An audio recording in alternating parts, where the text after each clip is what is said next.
Bem-vindos, crentes e descrentes, ao nosso canal. Eu sou o professor Marcos e esse é o nosso curso de Teologia Bíblica. Estamos aí na disciplina de Cristologia, disciplina essa que estuda várias questões relacionadas à figura de Cristo, tanto questões que são mais bíblicas, mas também questões mais históricas, mais filosóficas e um pouco da visão das religiões sobre a figura de Cristo.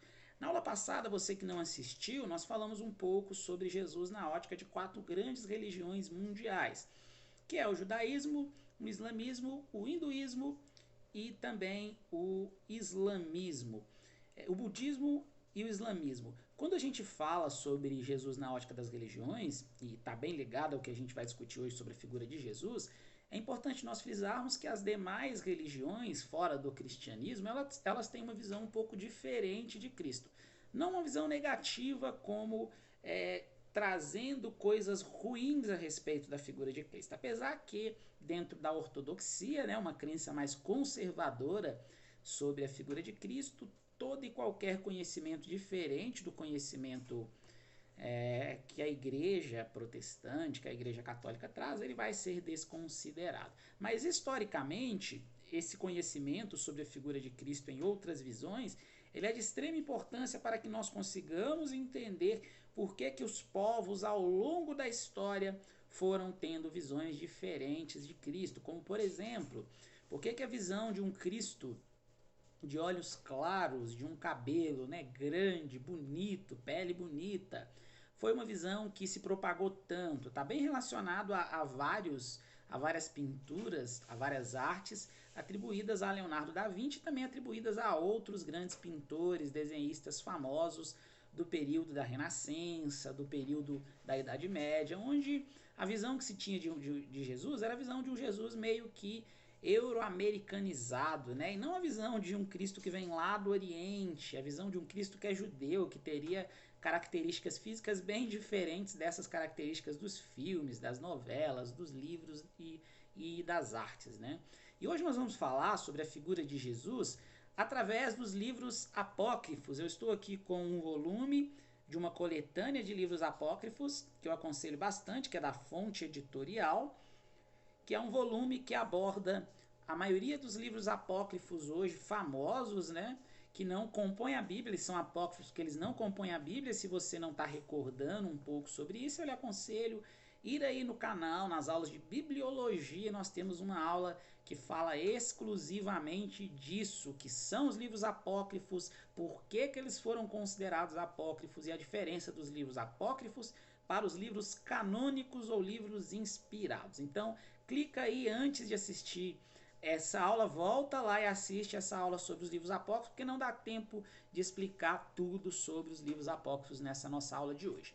Por que eu trouxe esse livro? Esse livro, assim como outros livros que são impressos para falar sobre os livros apócrifos, ele traz alguns livros muito específicos. Professor, quais livros apócrifos nós temos hoje que falam sobre Jesus? Nós temos dezenas, se não forem centenas até de livros, né? Mas livros que eu tenho conhecimento, nós temos dezenas de livros.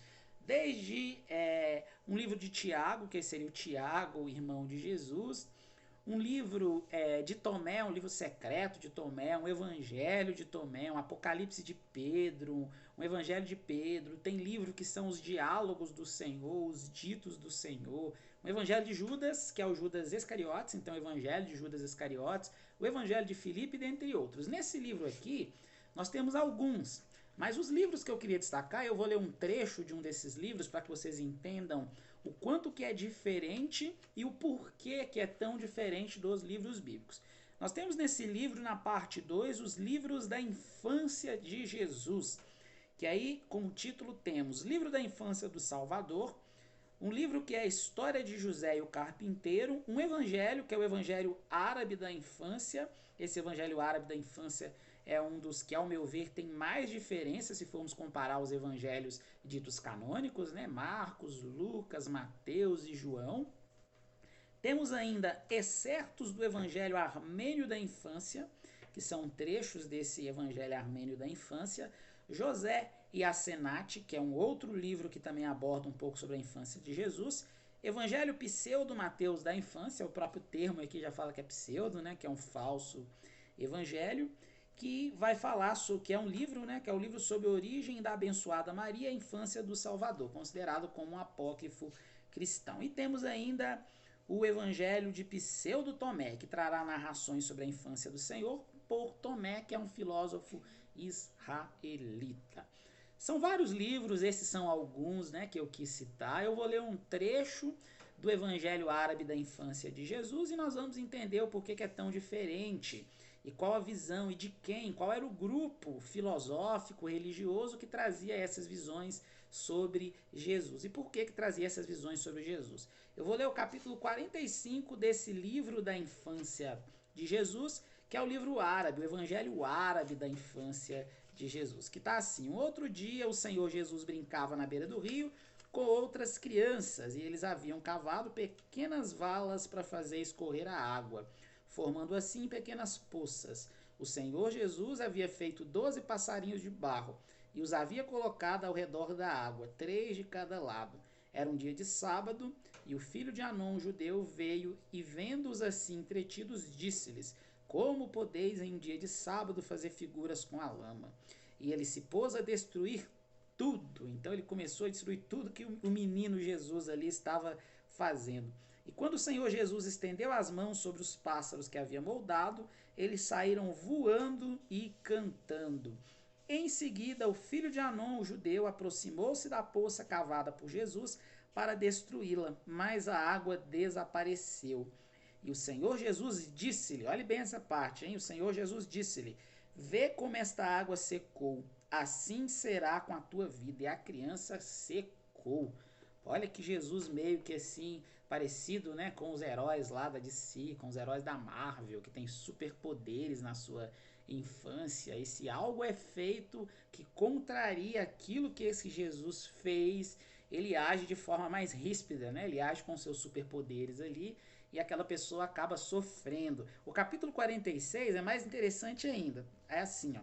Um outro dia o Senhor Jesus voltava à noite para casa com José, quando uma criança passou correndo na sua frente e deu-lhe um golpe tão violento que o Senhor Jesus quase caiu.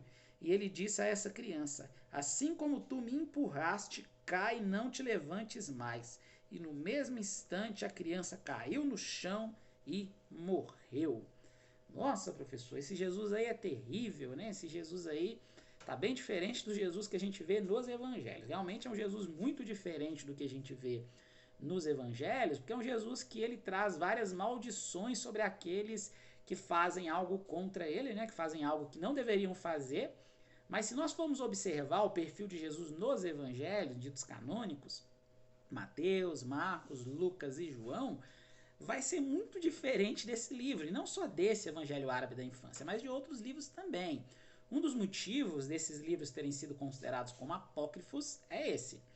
Muita coisa que vinha nesse livro sobre a figura de Cristo, muita coisa sobre a infância de Cristo, há um interesse muito grande de saber o que aconteceu com Cristo do 0 aos 12 e dos 12 aos 30, que a Bíblia não relata muito, né? Ela relata Jesus aparecendo e discutindo com os sábios, discutindo com religiosos aos 12 anos, mas não relata muita coisa além disso. Então há relatos de Jesus curando, como Jesus recém-nascido, trazendo cura para a vida das pessoas. Há relatos de Jesus deixando várias pessoas que o questionaram cegas. Jesus ensinando mestres e mostrando para aqueles mestres que ele era quem sabia tudo e aqueles mestres não sabiam nada, que não fazia sentido aquele mestre querer ensinar ele nada. É meio que contraditório a uma personalidade de um Jesus do Novo Testamento. Então, um dos motivos desses livros terem sido considerados como apócrifos é isso. A mensagem desses livros sobre a figura de Cristo não condiz com outras mensagens de livros que estão em maior quantidade, né, os 27 livros do Novo Testamento sobre a figura de Cristo. Quem escreveu esses livros? Acredita-se que a maioria desses livros foram escritos por gnósticos. Gnósticos era uma seita do primeiro século da era cristã, né, os primeiros anos depois da morte de Jesus, que acreditavam que o alcance de uma iluminação, até mesmo de uma salvação, estaria através do conhecimento. Por isso que eles são gnósticos, vem de gnosia do grego, que significa conhecimento. A salvação, a libertação nesse mundo só pode ser alcançada através do conhecimento.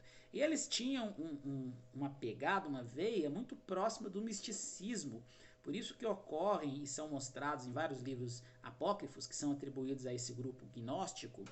Por isso que tem muitas coisas bem místicas e bem diferentes daquilo que acontece nos evangelhos, daquilo que acontece no Novo Testamento.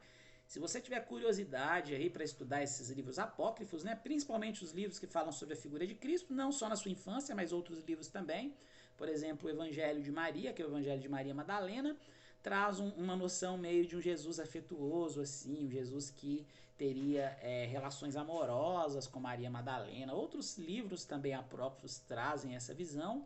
Você vai conseguir encontrar nessa série, que são os apócrifos e pseudoepígrafos da Bíblia. Pseudoepígrafos é um falso escrito usando o nome de alguém. Exemplo, o Evangelho de Tomé.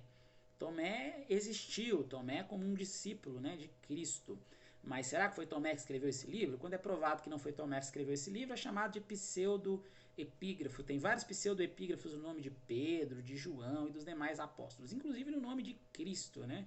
Mesmo historicamente, a história cristã mostrando que Cristo não escreveu nada, pelo menos nada foi encontrado. Tem vários livros mais próximos ali, ao século II, ao século III, depois da morte de Cristo, que falam que Cristo escreveu alguma coisa. Então, a aula de hoje a gente discutiu um pouco sobre esses livros apócrifos, falando sobre livros que abordam a figura de Cristo.